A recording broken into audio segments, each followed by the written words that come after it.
Hey everybody, this is D Hunter, bringing another action figure review.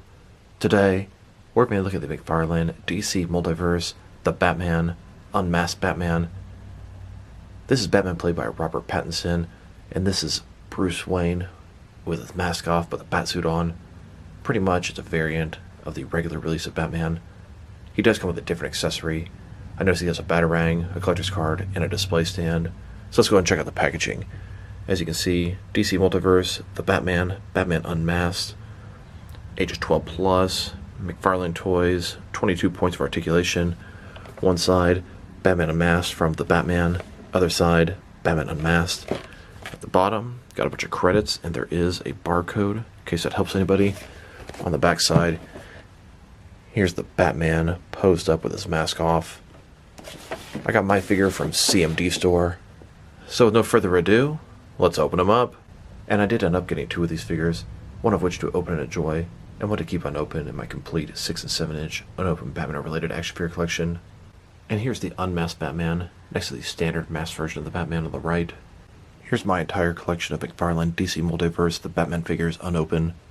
I believe I have absolutely everything except for the upcoming Target exclusive Unmasked Drifter. If the movie's a big hit like I hope it's going to be, they might make some more figures, but I believe that's the entire collection so far. Alright, now that I got this figure out of the package, here he is with all his accessories laid out.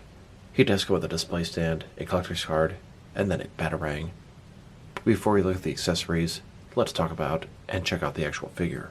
So this is the Unmasked Batman from the upcoming film The Batman, played by Robert Pattinson. This guy's part of the second assortment of figures from the Batman film. Let's go ahead and take a look at him. Start with his head here, and I will say, not super fan of the weird emo look with the makeup around the eyes, but it makes perfect sense in the context of the film. In fact, any Batman figure, Michael Keaton, Christian Bale, should have had the same thing every time they unmasked. Now, the face looks a little bit off, but I can definitely tell it's Robert Pattinson. The hair is messy, got the eyes, unfortunately they are totally looking to the right, but the sort of facial structure definitely gives me Robert Pattinson vibes. Going further down, it's the same Batman costume from before. Very prominent bat symbol on the chest, sort of armored look. Not sure what these things are. They almost look like darts coming off of his forearms. Double jointed elbows, double jointed knees, all kind of stuff on his utility belt. I feel like he should have a holster with these straps on his leg for his grapnel gun, or at least whatever it's for in the film. It's a nice looking figure. The only real differences from the regular version are obviously the unmasked head, and then he kind of has the cowl pulled down on his back. Now I find that a little bit confusing, because I could have sworn in the first trailer for the film he took his mask off and it almost looked like a helmet. But I haven't seen the film yet, so I can't really speak to that. Not a bad looking figure. I'd be really curious if you take this head off, somehow get the black makeup off the eyes, maybe with hand sanitizer or something like that. If anyone has any suggestions, let me know without having to repaint the entire face. I would love to pop this onto a suited body and have Bruce Wayne. And just a closer look at his face or head sculpt, I believe this is going to be exactly the same as the Target exclusive Unmasked Drifter.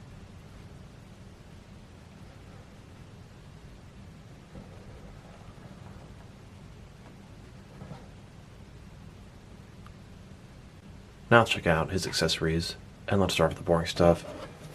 Here's his display stand, typical McFarlane stand, black perfect circle, says DC at the bottom. It's got one peg for the pegals on his feet, very thin, very basic. Here's his collector's card. As you can see, it's an image of the figure. He's holding what appears to be the head from the regular Batman release, so he has sort of his helmet taken off, but he still has the cowl behind him in the cape area. Not really sure how it's going to unfold in the film. Very curious to check that out. Batman Unmasked from the Batman. On the backside, there is a description. If you want to read that, go ahead and pause now. Here's the Unmasked Batman's collector's card, next to the standard version of Batman's collector's card on the right. Now let's look at his Batarang. I was very pleased that this guy came with a different accessory than the standard Batman. The standard Batman came with his grapnel launcher. Look at the Batarang, a little bit different than what came before.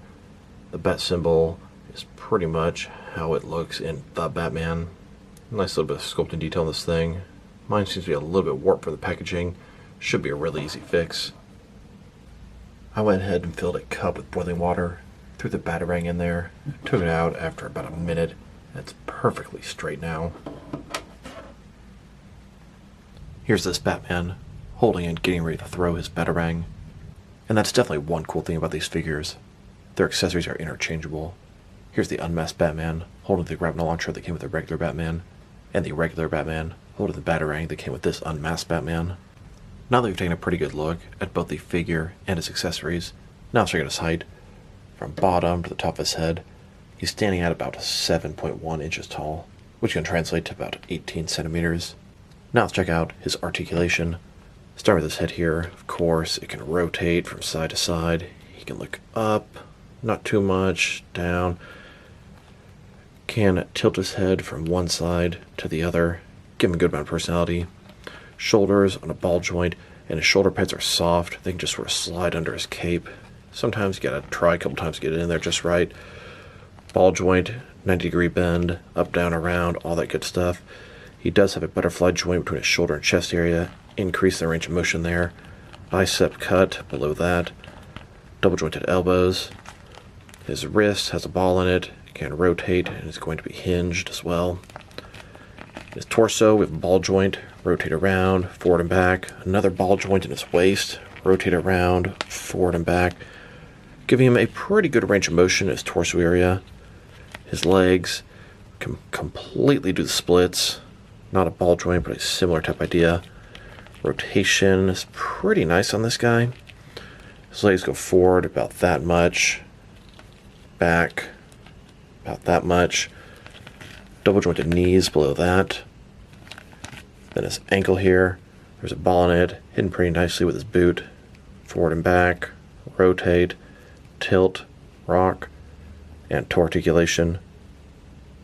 Here's the Unmasked Batman next to the standard masked Batman. I wanted to see what all differences there were. And just like I expected, there's only two differences. Most notably, you have the different unmasked head.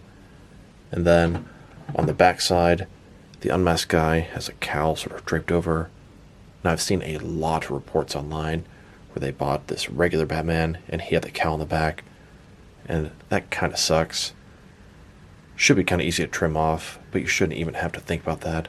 I imagine for everyone like that, there's going to be an unmasked one with a regular cape. Here's the Unmasked Batman next to a NECA Edward from Twilight. Both Robert Pattinson with no mask. Which company do you guys think did a better face sculpt? Drop me a line in the comments below. McFarlane or NECA. Now don't forget, this is Robert Pattinson from more than 10 years later. I was curious to see if this unmasked Bruce Wayne head would work on any suited bodies I had. Here he is, on a Diamond Select Walter Peck body. Kinda thought a thinner body would be more appropriate for Robert Pattinson. This head is definitely too big for this body, and I'm not even looking at the emo black makeup right now. Here's the head on a Mattel Triple H Elite wrestling body. The head looks too small in this body, even though I think it's maybe because it's sitting too low. This body's just a little bit too big and bulky for a Robert Pattinson Bruce Wayne. It'll work good for a Ben Affleck Bruce Wayne though. And in case anyone was curious, here's the unmasked head on the Drifter body. This should be exactly how the Target exclusive version is going to look. And since I got two of the Drifter figures open, I could pretend that I have both versions right now. And here's the Drifter head with a facial covering on this unmasked Batman's body. I actually think this looks really cool. Kind of like a ninja Batman. Here's Batman in the Batcave, holding his mask. Here's Bruce and Alfred talking. Bruce Wayne says, "Alfred, all these years and you've lied to me." Then, here's the unmasked Batman and Selina Kyle on a Gotham rooftop. Here's this Batman in the Batcave as workbench with Alfred next to him. And here's Batman on the top of GCPD headquarters with Commissioner Gordon and the Bat Signal. And then, riding his bat cycle through the streets of Gotham City, a side view as Batman continues to ride through the streets of Gotham. And here's Batman on top of a rooftop overlooking Gotham. Here's Batman taking on what appears to be a group of Joker thugs.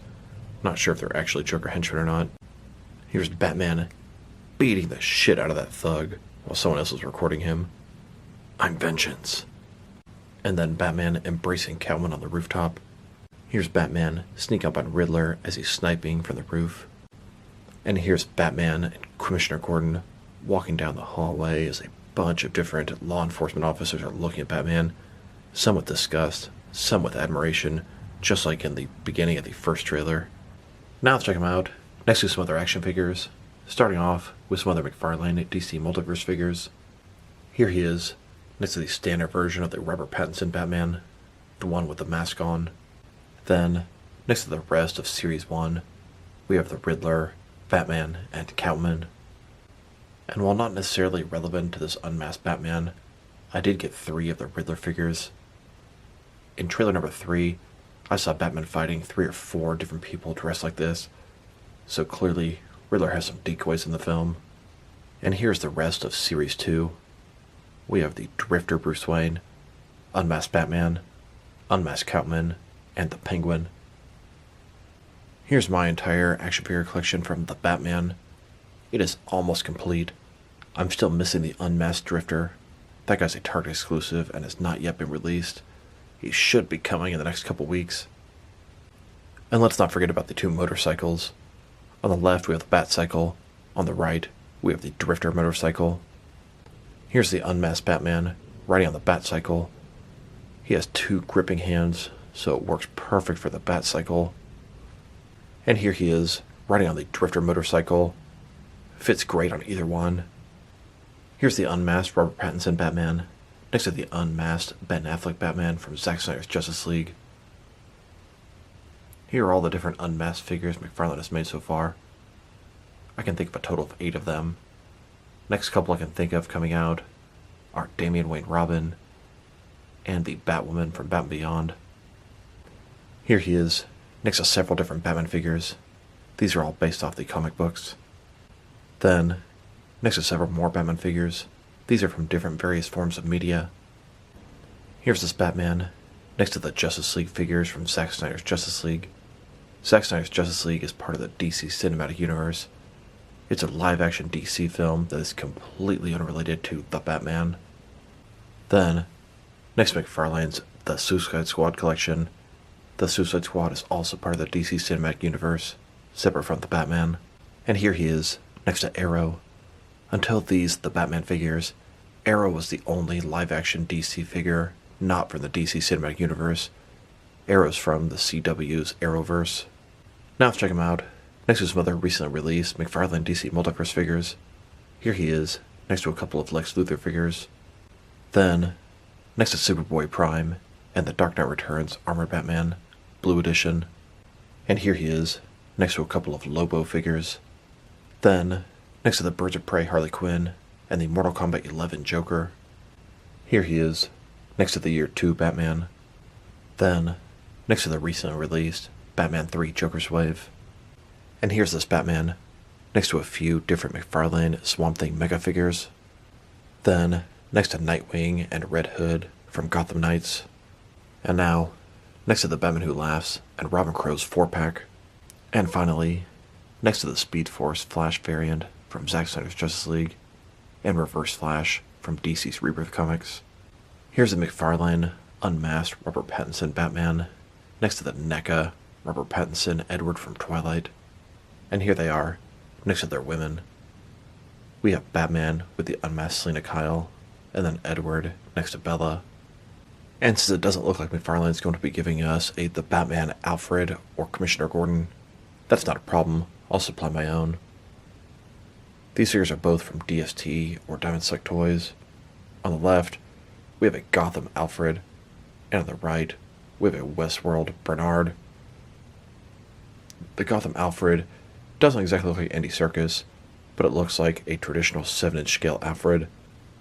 And then Bernard here, he's played by the same actor that plays Commissioner Gordon, so it works perfect, and they are both scaled up just fine with the McFarlane figures.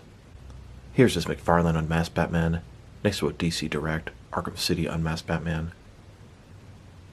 Now I have a bunch of other Unmasked Batman figures, most of which I cannibalized, took their heads off, and made a Bruce Wayne in civilian attire figure. Now let's check them out, next to some action figures from different various companies, to see how he fits in, both scale and style-wise, in case you want to know which lines you can mix him with. Since he's a McFarlane figure, they're typically the 7-inch scale. I'm going to start off my comparisons with some of the larger action figure lines I collect, and work my way smaller. And I'm going to include as many Batman figures as I can during these comparisons. Since we already looked at him next to a bunch of McFarlane Batman figures, here he is with a bunch of other McFarlane figures. In front of you are 5 different action figure lines, all from McFarlane toys, all 7-inch scale.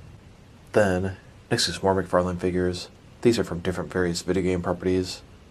And now, next to some Jack-specific wrestling figures. And here he is, next to some DST, or Diamond Select toys. Then, next to some DC Direct and DC Collectibles Batman figures. And here, next to some NECA Batman figures. Then, next to some Mattel wrestling figures. And now, next to some Jazzwares AEW wrestling figures. And here he is, next to some Mezco 112 collective figures. Then, next to some Mattel DC Universe Classics and Multiverse Batman figures. And here he is, next to some Mafex Batman figures. Then, next to some Hasbro Marvel Legends. And here he is, next to some SH Figure Arts Batman figures. And finally, next to some Jazzwares Fortnite figures. Overall, it's a nice figure, but I would call it an unnecessary figure. Only a completist like me would probably really feel the need to track this guy down. I really hope they give us some kind of unmasked Batman without the black around the eyes. That way I can make myself a Bruce Wayne in his business suit. I think the likeness is decent, not great, but I definitely see Robert Pattinson in there somewhere. The sculpt and paint job are excellent on this guy. I really like the sculpt on this Batman figure. The articulation is everything you'd expect from a McFarlane DC Multiverse figure. His accessories, really just a Batarang, but I'm happy to add it to the Bat Armory. If I were to rate this guy, probably going to give him a 6 out of 10. I mean, the figure's not bad, but like I said before, just not really necessary. So this is D Hunter. Thank you guys for watching this video. If you liked the video, press like below. If you have anything you want to say about the video, add to the comment section. If you want to see additional action figure reviews from me, press subscribe. I do appreciate when you do that. Once again, this is D Hunter. Thank you guys for watching this video, and I'll talk to you guys real soon.